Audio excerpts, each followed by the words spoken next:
Hey, hey, hey, welcome back to the Passive Buddies podcast. In today's episode, we are going to our favorite platform, I would say. It's definitely mine. I think it's Brandon's, our favorite platform to teach you guys how you can rank on YouTube, how you can get on that first three videos, how you can get more views on your channel, and all that great stuff. Of course, as usual, Brandon, our co-host, is here. He's looking more alive on this episode. He's looking like he's woke up and he's looking beautiful. I'm excited for today's episode because both of us dig deep on YouTube and really try some good tactics. So I'm excited for today, buddy. How are you? I am doing amazing. Thank you for noticing my gorgeousness. I really put a lot of effort into waking up every morning. It's funny because the other day I think I sent it to you, or I don't know. I heard it on the Joe Rogan experience, like clips, and it was really good. And I usually take 30 milligrams of melatonin. That's a lot, so don't do that. But it was fantastic.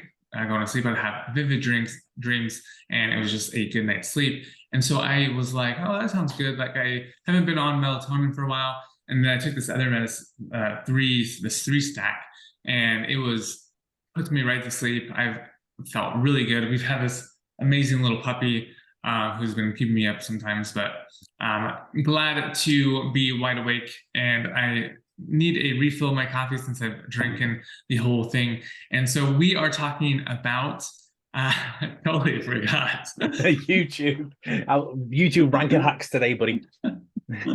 Totally Sweet. forgot. Ranking hacks. So we were talking about this earlier about ranking. So that was funny. Calm and collected. Yeah, are we good? We back on? Yeah. So ranking hacks. So we were talking about ChatGPT earlier, and ChatGPT. It's funny because we do these podcasts back to back. So I just lost my train of thought. But so we're with YouTube ranking hacks. Go watch the other podcasts previously because it definitely has how to learn how to prompt with ChatGPT. It's a huge important skill to learn. You definitely want to check that out to understand this one's podcast also. But with that said, a nice little hack that I like to use is, and I just did this the other day. You can do this with blogs. You can do this with ChatGPT and your YouTube channel. But what I like to do is go to my views and click on views and see my top ranking views. I think I have one with 100,000. I think I have a couple with 70,000, and copy those titles. Grab all those titles, put them in ChatGPT and say, these are my top ranking views on YouTube for blah, blah, blah, for my YouTube channel. Please give me 10 titles just like these that should have a high click-through rate on YouTube. And so you could paste that and it'll give you 10 titles. And then you can go through those titles and be like, that would be pretty good. That would be pretty good. And then you can take those and be like, create me thumbnails that, blah, blah, blah, blah, blah, that allow me to get more clicks from ranking on YouTube. And so you can have that to ChatGPT and have it create you a Midjourney prompt. And then you can take that Midjourney prompt, put it into Midjourney, and now have a cool image that is clickable. And then obviously you can ask for a description. So you can literally have something that you already have ranking. You kind of have that 80-20 rule, right? You have your top 20 highest ranking things that are producing most of your work or most of your views.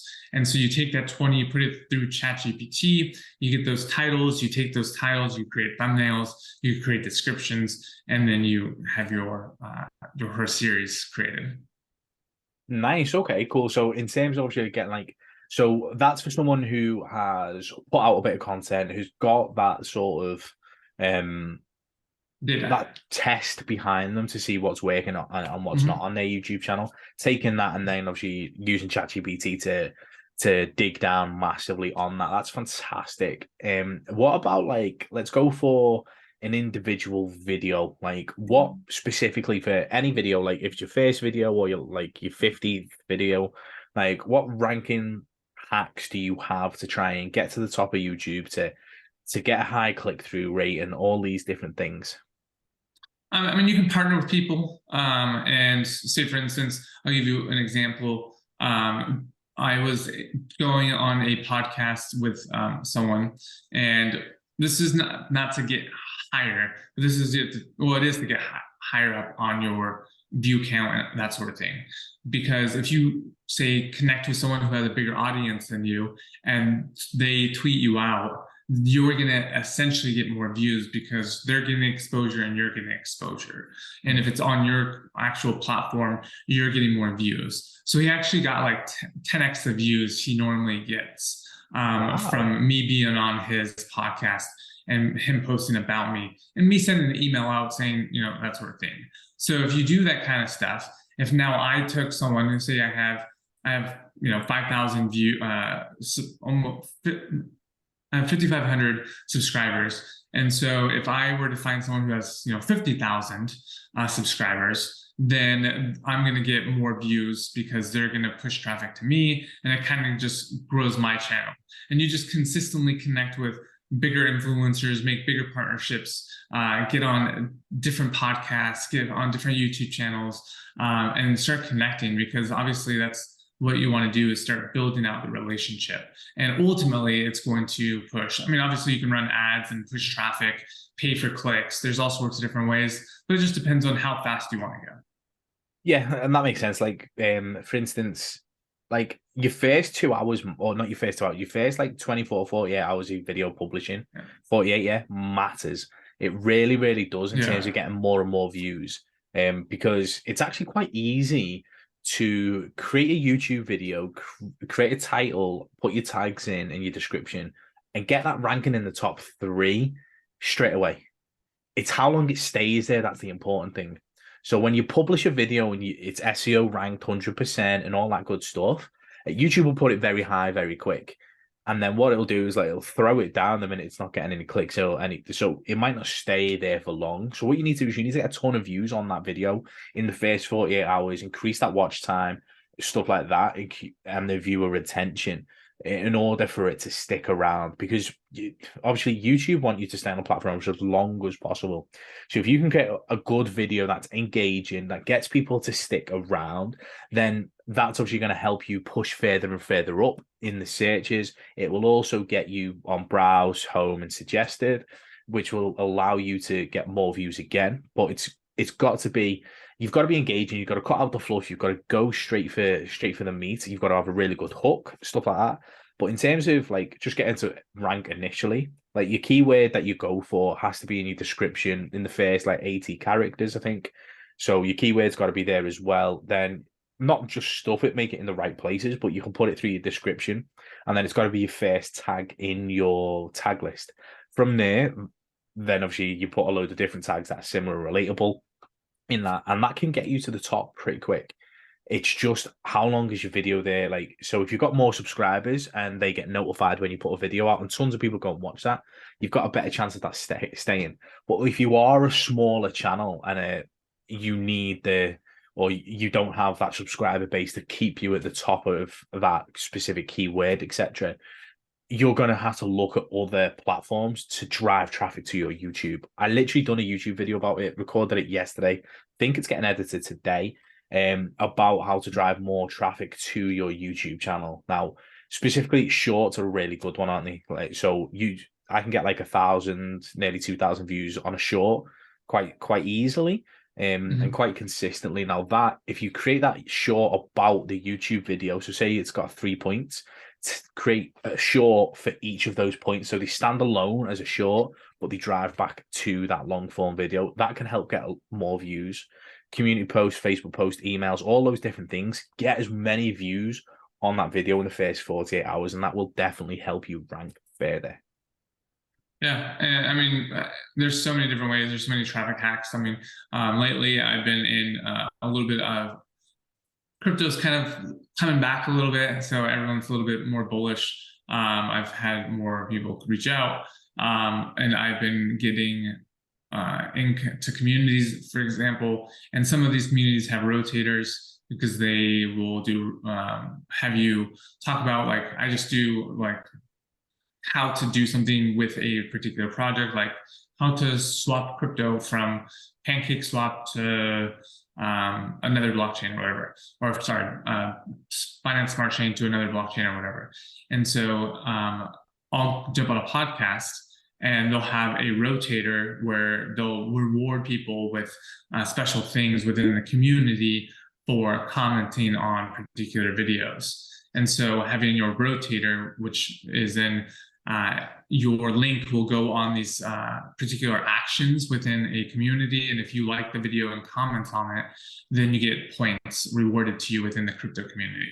So being part of a community that has some kind of promotion of content for their creators is another way to do that. You can definitely check out Discord or Telegram, and you can get ways for people to comment and like on your videos. So there's all sorts of cool ways to do that. It's how I've been able to get a pretty good amount of comments on some of my recent crypto videos. So definitely another way to rank very, very easily, especially if, like you said, within that 48 hours, makes it really, really easy.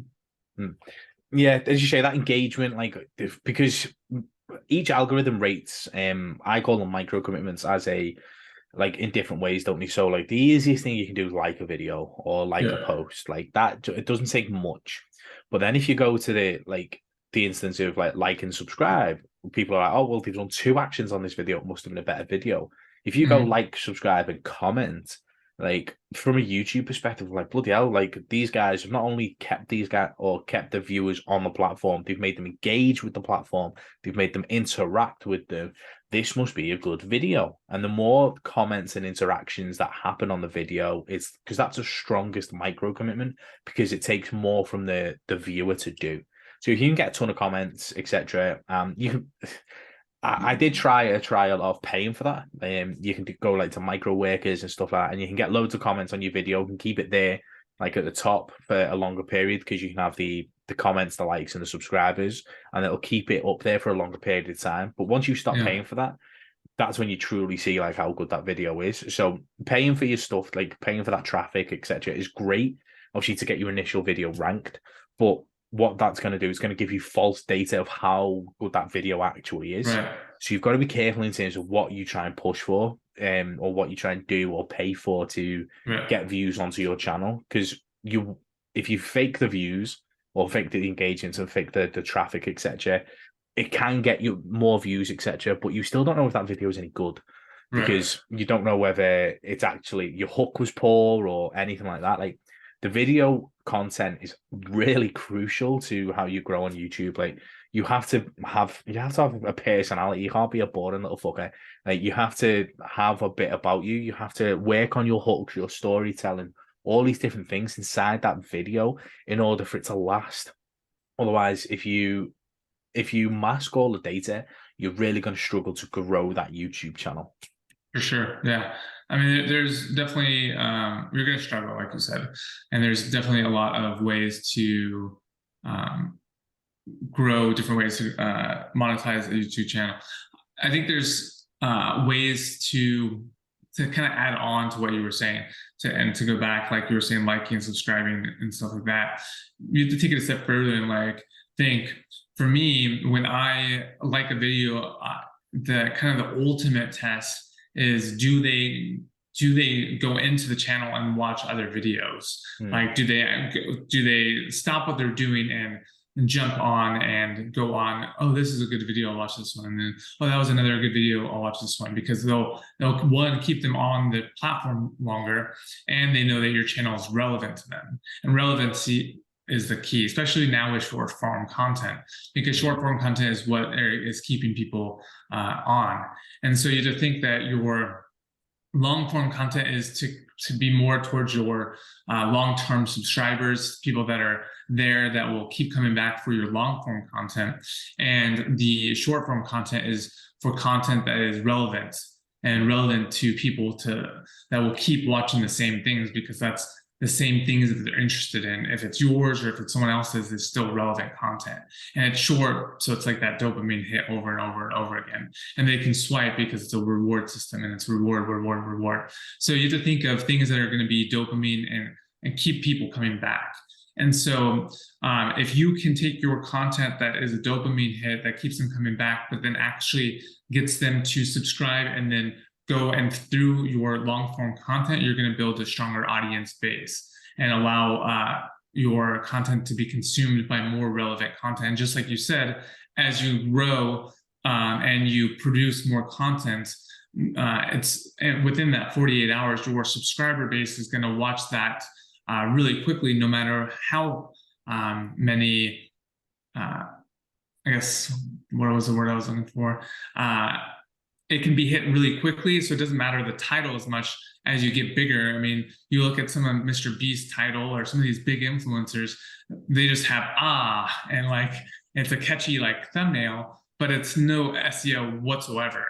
So you have to think that as time goes on, you want to use SEO in your long form content to start, and you want to use more short form content. But as you go on and grow, the SEO content is not as much needed as more as the catch baity, clickbaity thing to keep your content up above, because people aren't searching for a topic, they're now looking for entertainment. So that kind of rounds out my end of that. Yeah. So basically, obviously, what Brandon's addressed there is like you've got your search based algorithm, and then you've got your sort of your suggested and featured algorithm as well. Now the ones that are really poor SEO based videos, like obviously from the bigger channels, or I've seen a suggested rule the other day of for every 4 search based videos you do one of those suggested. So you're trying to hit that algorithm as well, because that will then naturally pull in more people that would never have probably like done that search term, etc. So for every 5 videos, make one of those videos that Brandon was trying to suggest, or suggested, not trying to, you suggested it, and make one of those. So at least then you've got the documented type, like the document the journey type, the engagement, the bit more entertainment, a bit more like stripped back, vulnerable about you and the situation or whatever you've achieved. I done one yesterday about hitting 100,000 views on YouTube. So that was really enjoyable one to record. And that's exactly the same. So search base, and then pulling in a suggested feature. So you're trying to attack both algorithms. Then if you're doing the shorts, then you're on the 3rd algorithm, and hopefully by using all 3, you can compound your channel and grow a lot faster. Yep, I love it. Nailed? Nailed. Okay, guys, thank you so much for tuning into today's episode. Hope you've enjoyed it. Drop us any comments below if you've got any questions. And if you want to join the Cashflow community where we teach you all of this, 100% click the first link in the description. And if you're on YouTube, don't forget to like, comment, and subscribe, as we've just said. It helps us a lot. Thank you. And we will see you on the next one. Peace.